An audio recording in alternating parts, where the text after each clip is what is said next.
Hot take. Stereo Madness kind of sucks as a tutorial. Firstly, Stereo Madness is, in my opinion, quite hard for the first level of the game. Now I know what you're saying.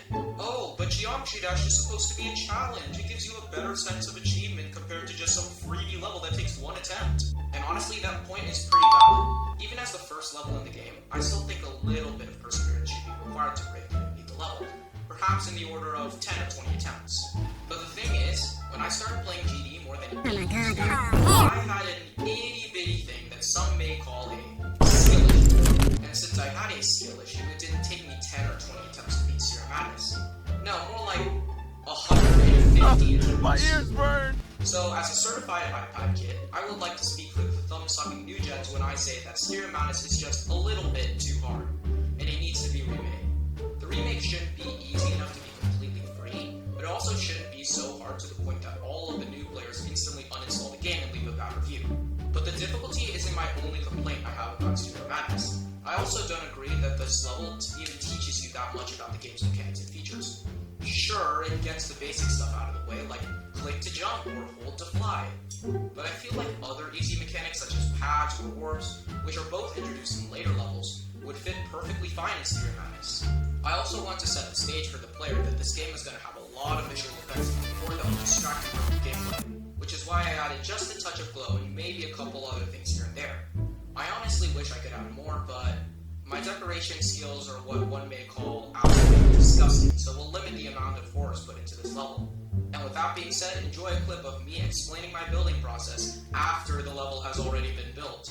Why? Well, of course, I only had the idea to turn this into a video after I published the level. So I think the first thing that I did here was add these little so it kind of, like tells the player that, hey, these spikes are kind of bad. So that's the first thing I did. New players struggle with the most is failing to realize that the block is actually safe to jump on. So that's why I kind of teach the player that by, including a block at the very beginning of the level. Also, I don't know why the background is red. I think that's some sort of glitch because the background is supposed to be blue. Over here, I kind of teach the player how to use a pad. Because obviously pads kind of auto jump, and obviously this jump is quite literally impossible without, a pad. So one of the biggest problems I think in Stereo Madness is that it's not teaching the player enough. I mean, they don't even teach you about the orb all the way until Pillage Ice, which is kind of crazy. Oh yeah, by the way, there's like these things that pop up whenever you die.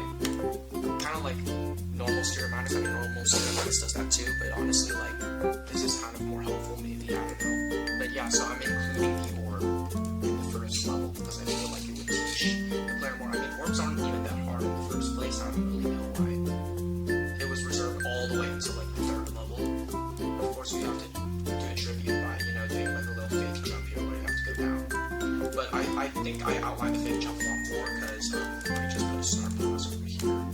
If I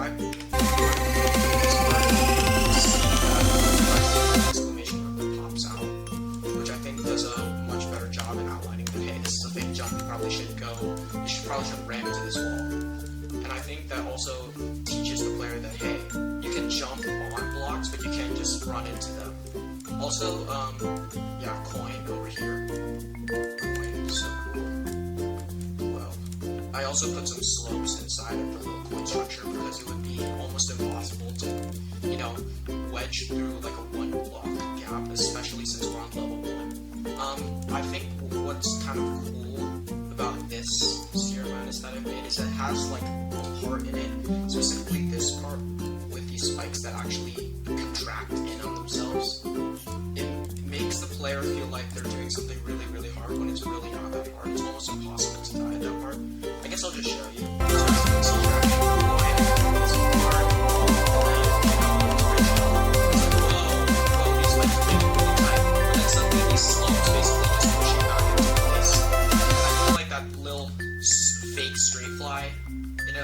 Kind of makes the player feel like really cool, like, whoa, I just did straight fly, even though you definitely did not. Of course, we're paying tribute to the old Stereo Madness with the second coin being above the usual downward staircase, which is, how it is in the real Stereo Madness. And of course, we have a triple. I think the big problem with Sphere of Madness is that actually has 2 triples in it, but I feel like the triple should be like a really hard jump. So I put it as the last cube jump in the level. It's like the last choke point before it just becomes kind of free. Because then you have this last ship part.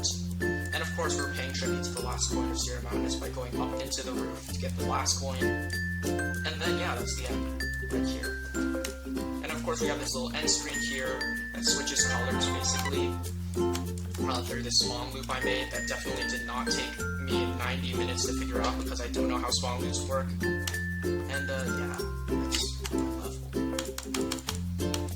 Better Sphere of Madness question mark, maybe, I don't know.